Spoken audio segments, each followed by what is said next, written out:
Samozvanci! Samozvanci вон! Samozvanci вон! Samozvanci вон! Samozvanci вон!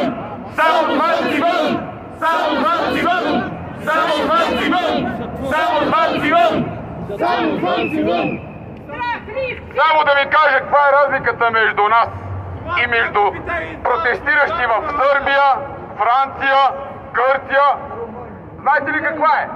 Че те, когато излезат да защитават правата си, не стоят така.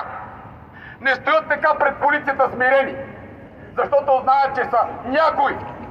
А ние стоим смирени, защото са ни накарали за десетилетия наред да се почувстваме, че сме никой.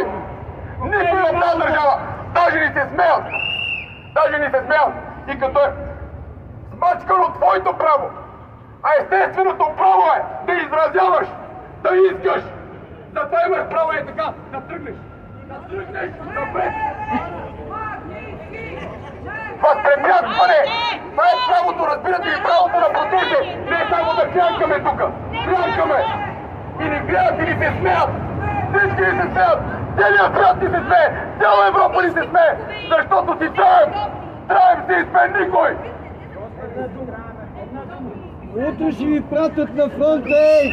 Да знаете, всичките тук ще ви пратят на фронта! Отготвят ви! Запомнете, вие народа ли сте? Те не знаят точно!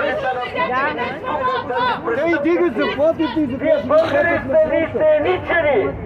Запомнете, вие сте народа ли! Ние децами, вашите деца и вашите родители! Повече престанете да служите на тези престъпници, защото и вашите деца ще засрамуват един ден! Трябва да се сменят тези престъпници! Дигат ви заплати да ви пратят на фронта, момчета! Разбиране на правителството да не думате разбиране! Казаха ми сега, че слиза Костадинов при нас. Ще видим кой друг ще слезе. Чакаме и Радостин Василев.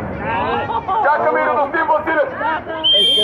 Господин Василев, ако сте срещу пеенето, слезайте тук. Народът чака да ги поведеме. Народът чака да влезе вътре. Иска политици вътре.